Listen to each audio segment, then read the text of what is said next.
안녕하세요. 34살 남자입니다. 결혼 2년 차이고요. 사연을 보통 여자분들께서 보내주시는데 제가 적어도 되는지 모르겠지만 정말 답답하고 어디 털어놓고 싶은 마음에 이렇게 용기 내서 사연 보내봅니다. 저는 평범한 집안의 둘째로 태어났고 위로는 누나가 한 명 있습니다. 본가는 지방이고 현재 저는 가족들과 떨어져 서울에 혼자 자리 잡아 생활하고 있습니다. 막연하게 서울 생활의 꿈도 있었고 지방에서 사는 게 너무 싫었습니다. 그래서 재수를 했지만 엄청 노력해서 서울에 있는 유명 대학에 진학하게 되었고 그때부터 저의 서울 라이프가 시작되었습니다.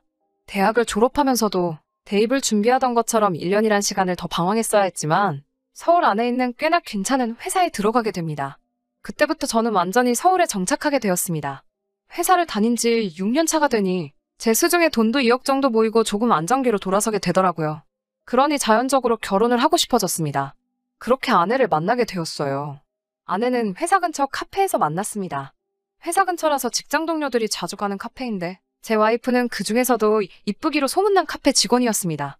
정말 회사 남 직원들 중 커피를 마시지 않는 사람도 제 아내 구경을 하기 위해서 일부러 카페에 갈 정도였으니 이쁘기로 소문난 그녀가 제 애인이 되었을 때는 정말이지 저도 믿을 수가 없었습니다.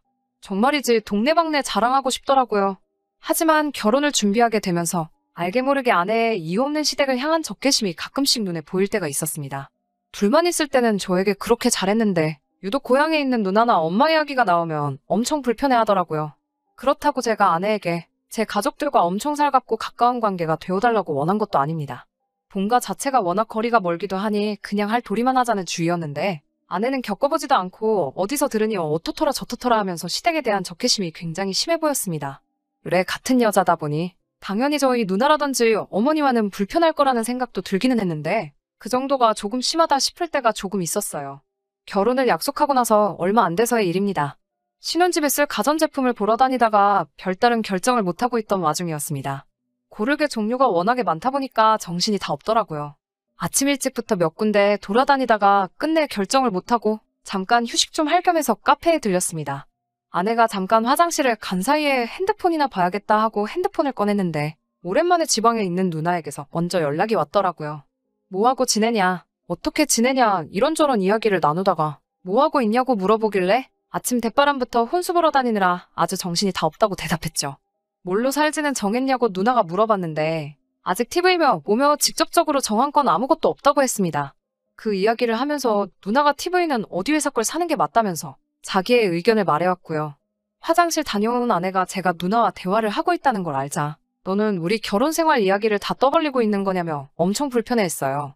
아니 그냥 혼수 보러 왔다가 TV에 어디 거 살지 고민하고 있다고 말한 게 뭐가 그리 문제가 되느냐고 했더니 뭐 그런 것까지 말하냐며 입에 거품을 물더라고요.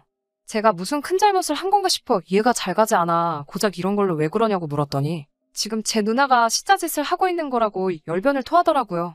그게 어떻게 시자짓이 되느냐고 했더니 지금 누나가 우리 혼수하는 것까지 간섭을 하려고 그러는 거라고 남자인 저는 눈치를 못 채더라도 자기는 다 알 수도 있다는 듯이 이야기하더라고요. 자기가 좋은 걸 사면 돈을 흥청망청 헤프게 쓴다고 할 거고 자기가 별로인 모델을 사면 자기 보는 눈이 없다고 그걸 가지고 흠을 잡을 거라고 하려는 거라 하더군요. 그 말을 들어보니 누나가 진짜 그런가 하는 생각도 있고 해서 그냥 앞으로 조심하겠다고 하고 말았습니다. 하지만 저희 누나가 시자짓을 하거나 할 성품의 사람이 아니라는 걸 저는 누구보다도 잘 알고 있었거든요. 가장 큰 이유로 일단 저희 엄마가 할머니를 모시고 살면서 모진 시집살이를 하는 걸 직접 보고 커왔기 때문이에요. 거기에 저는 손자라는 이유로 그나마 집에서 이쁨을 받았는데 누나한테는 할머니가 참 심술맞게 구셨거든요. 그래서 어머니나 누나 두 사람 전부 시자짓이라는 행위 자체를 싫어하는 사람들입니다. 시자짓하는 시모나 신우가 될 생각은 추호도 없다고 노래를 부르던 두 사람이었거든요.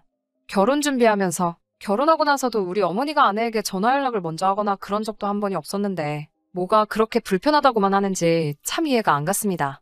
어쨌든 그런 상황에서도 축복 속에 저와 아내는 결혼을 했습니다. 집은 제가 모은 돈과 부모님이 보태주신 돈까지 합해 서울에서 신축 빌라를 한 개 구하게 되었습니다. 투룸짜리 사이즈가 작은 신축 빌라여서 아내가 혼수로 집을 채우는 데는 1,500만 원이 채 들지 않았습니다. 아내가 일하는 카페가 근무 조건이 그다지 안정적인 편이 아니었던지라 많이 힘들어했습니다. 어차피 아르바이트식으로 일하는 거라 상관은 없었지만 그마저도 그만두고 싶다고 말하더라고요. 저는 아내가 계속 일을 해줬으면 하는 바람이 있었고 곧 죽어도 일을 그만두고 싶다는 아내를 겨우 뜯어말려 애매한 맞벌이 부부로 생활을 하고 있었어요. 그리고 6개월 전 아내가 첫 아이를 임신하게 되었습니다. 우리 첫아이 임신 소식에 양가 부모님 다 기뻐하셨고 저도 가능한 모든 걸 아내에게 맞추려 노력하며 살게 되었습니다. 아내는 임신하면서 그렇게 바라던 카페를 그만두게 되었고 저도 집안일을 도와주며 아내의 몸조리를 도와줬습니다. 임신 16주차가 지나니 이제 안정기에 접어들었다며 친정부모님하고 아이 태어나기 전에 한번 해외여행을 떠나고 싶다고 하기에 그렇게 하라고도 했어요. 그때 같이 임신 선물을 요구하길래 평소에 가지고 싶어 하던 명품 가방도 하나 사줬습니다. 가방에 여행비까지 돈이 그 자리에서 1,500만 원이 넘게 들어갔습니다. 재벌이면 저 정도는 감당할 수 있다고 그동안 제가 악착같이 저축해온 것도 있고 못쓰게 한 것도 있으니 큰맘 먹고 아내가 원하는 대로 해줬습니다. 이제 제가 친정에 하는 만큼 아내도 시댁에도 마음을 열어줬으면 했는데 이런 제 마음은 전혀 통하지가 않았습니다. 결혼 생활 2년을 하는 동안 저희 집에 저희 부모님이나 누나가 찾아오는 일은 한 번도 없었습니다. 아내의 그 고질적인 시댁에 대한 혐오가 심각해서 고향에서 어머니가 서울로 방문하시는 걸 아주 자기 괴롭히러 오시는 거라 받아들였고 제가 중간 역할을 잘해야 양쪽에 아무 소리가 나지 않을 거니 저보고 알아서 잘하라고 하더라고요. 특히 연락 없이 찾아오는 것이나 시댁에서 살림 간섭하는 거는 용납 못하고 이해해줄 생각이 추호도 없다고 말했습니다.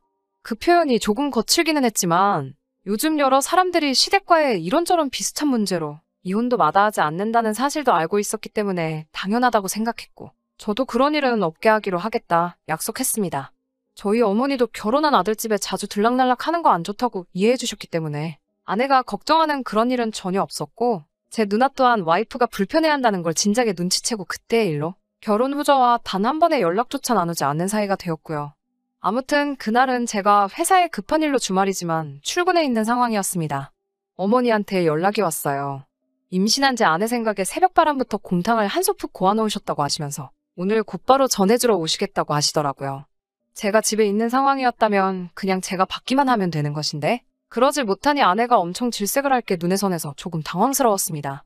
어머니도 마침 다른 날은 시간이 안 된다고 하셨어요. 어머니가 제가 곤란해하는 걸 이해하셨는지 자기가 출발할 때 직접 아내에게 전화하시겠다고 정말 공국만 전해만 주고 돌아올 테니 걱정하지 말라고 하시더라고요. 제가 미리 아내에게 연락을 한다고 하니 그건 한사코 말리셨어요. 제가 연락하는 순간 아내 입장에서 저녁 식사도 같이 해야 하나 하면서 어머니를 그냥 보내는 것도 엄청 스트레스를 받을 거라고 그냥 가져온 거 전해주기만 하면 되니 도착해서 문 앞에서 전화하고 건네만 주고 돌아오실 생각이라고 하셨어요. 아내가 어머니 저녁 식사를 대접할 거라고 생각도 되지 않았기 때문에 그냥 어머니께 알겠다고만 말하고 갑자기 출근하게 돼서 엄마만 불편하게 됐다고 죄송하다 사과를 드렸어요. 그리고 한참 다시 일을 하고 있었습니다. 시간이 어떻게 가는지 기억도 안 날 정도로 할 일이 많았어요. 그러다가 아내에게서 전화가 왔습니다. 시간을 보니 어머니께서 다녀가셨을 때쯤이 되었더라고요. 그래서 전화를 받았습니다. 어머니가 주신 거 잘 받았냐고 물어보기도 전에 다짜고짜 아내는 저에게 화부터 내더군요.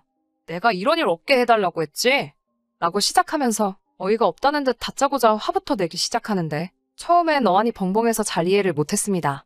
차근차근 달래가며 아내를 진정시키니 안 그래도 컨디션이 안 좋아서 꼼짝도 못하고 있는데 누가 벨 눌러서 보니 어머니더래요. 왜 시엄마들은 항상 연락도 없이 불쑥 찾아오냐고 이런 일 없게 해달라고 부탁했는데 그게 그렇게 힘드냐면서 화를 내기에 일단 아내를 진정시켰습니다. 아내에게 연락도 따로 준다고 했고 딱 가져오신 것만 전해주고 곧바로 돌아오실 거라고 했던 어머니가 대체 저에게는 말도 없이 아내가 저 지경까지 화나게 만들 정도로 뭔 짓을 하셨나 싶어서 처음에는 어머니께 아까 했던 거하고 왜 말이 다르냐고 쓴소리할 요량으로 어머니 좀 바꿔달라고 했어요. 그런데 어머니가 집에 안 계시다고 하네요. 이런 식으로 말없이 찾아오시는 거 문 한번 열어드렸다간 앞으로는 그게 당연한 줄 아는 법이라면서 이참에 시어머니 버릇을 단단히 고쳐주기 위해 일부러 문을 안 열어줬다고 하네요. 뒤통수를 뭐 단단한 거로 아주 세게 맞은 느낌이었습니다.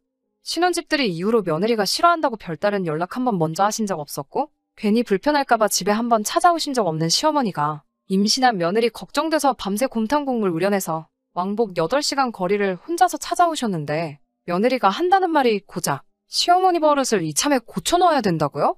그 말에 저도 순간 이성을 잃고 아무리 예고 없이 찾아오셨어도 그렇지 이 엄동설안에 시외버스로 몇 시간이 걸리는 거리를 오셨는데 그게 기분이 나쁘다고 지금 제 어머니를 지금 문전박대한 거냐고? 너 지금 제정신으로 씨부리는 거냐고 한마디 했어요. 아내는 제가 화를 내고 있으니 불리하다고 생각했는지 아이 때문에 몸이 피곤하다는 핑계로 전화를 끊어버렸어요. 곧바로 아차 싶어 어머니께 전화를 드렸는데 아버지가 전화를 받으시더군요. 요즘 어머니가 자꾸 깜빡깜빡해서 전화기를 두고 나가셨다고. 네 엄마는 아직 안 만났냐고 걱정이 된다고 하시더라고요. 무슨 상황인지 대본에 이해가 가더군요. 전화기를 두고 가신 어머니가 출발하실 때 아내한테 전화를 당연히 하실 수 없었던 거죠. 그래도 어떻게 집까지 찾아온 어머니를 두고 아내는 자초지종도 묻지 않고 문전박대를 해버리고 말았던 거고요. 어머니를 생각하니 마음이 아프고 아내를 생각하니 정말 화가 치밀어 오르더라고요. 그러다가 회사 인포에서 가족분이 방문하셨다는 연락이 와서 후다닥 뛰어내려갔습니다. 가보니 어머니가 보자기 꾸러미에 바리바리 싸운 침을 양쪽에 드시고 서 계시더군요. 회사 이름이 기억나서 겨우 찾아왔다고 하시는데 화 한 번 내지 않고 오히려 제 눈치를 보고 계신 모습을 보니까 눈물이 다 날 뻔했습니다. 왜 그러니까 연락도 없이 와서 고생을 하시냐고 소리를 질렀어요. 어머니가 미안하다고 출발하면서 전화한다는 것도 까먹고 전화기까지 두고 왔다고 늙으면 죽어야지 하면서 멋쩍게 웃으시더라고요. 밤새 얼마나 끓이신 건지 젤리처럼 되어있는 공국을 먹기 편하라고 따로 1인분씩 소분해서 따로 싸서 가져오시고 묵직한 유리 반찬통에는 몇 종류나 되는 반찬들을 챙겨 먹으라고 김치며 젓갈이며 이것저것 아내가 좋아할 만한 건 전부 다 싸우셨더라고요. 보자기를 제가 받아들기만 했는데도 무거웠는데 나이 드신 노모 혼자서 이걸 들고 본가에서부터 터미널, 서울 신혼집에 제 회사까지 여행을 하셨을 생각을 하니 마음이 다 아팠습니다. 그냥 가신다는 거 택시비 들여서 터미널까지라도 택시로 모셔드렸습니다. 밀린 일 정신없이 처리하고 이건 제대로 짚고 넘어가야겠다는 생각이 들어 아내와는 한바탕 할 생각으로 상태로 집으로 돌아갔어요. 아내는 아내대로 저한테 화를 낼 준비를 하고 있더라고요. 제가 어머니가 가져온 걸 양손 가득 들고 온 모습을 보니 경비실에서 주더냐고 하면서 이게 무슨 경우냐고 저에게 화를 냈어요. 아내가 화를 내면서 몰라도 되는 이야기를 더 알게 되었습니다. 어머니가 찾아왔을 때 아내가 아예 집에 없는 척을 했다가 어머니가 어쩔 수가 없으니 경비실에 찾아갔는가 봅니다.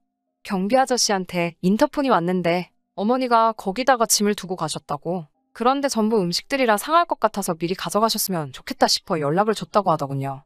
아내는 그냥 거기다 두던지 갖다 버리던지 아저씨들 드시던지 맘대로 하시라고 대답을 했는가 봐요.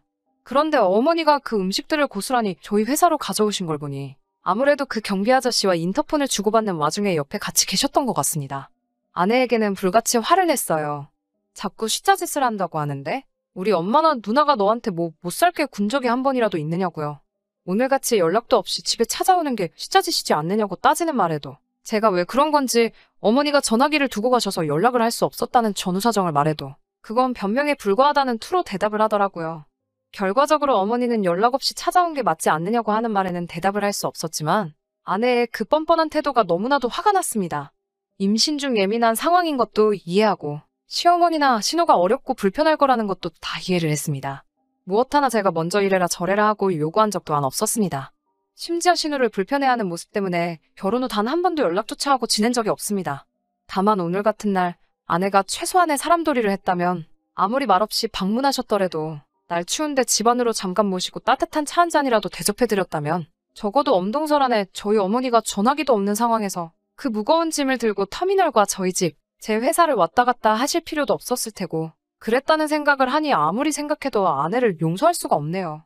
장인 장모님 외식 몇 번 시켜드릴 동안 우리 부모님한테 즉석밥 한 그릇이라도 선물해 드린 적도 없습니다. 지금 생각하니 아내를 위해서 그랬다는 말은 저의 만족을 위한 말이었고 제가 불효자고 아주 못난 놈입니다. 이미 아내의 배는 불러오고 있고 곧 있으면 출산일이 임박해오는데 저는 더 이상 아내와 미래를 준비하고 싶지 않습니다. 저도 모르게 이혼하자는 말을 해버렸어요. 현재 아내는 친정으로 짐 싸들고 간 상태입니다. 누나는 오랜만에 연락이 와서 자초지종을 다 들었는지 그냥 이참에 갈라서라고 하네요. 어머니는 괜히 자기 때문에 제가 이혼하게 생겼다고 미안하다고만 하시고 있어요. 너무 갑갑한 마음에 저와 비슷한 상황이 또 있나 찾아보다가 이런 채널을 알게 돼서 마음도 한번 정리해볼 겸 해서 제 사연 적어서 보내봅니다. 아이를 생각하면 참는 게 맞고 어머니를 생각하면 이혼하는 게 맞는데 아직도 이 상황에 결정을 내리지 못하겠네요.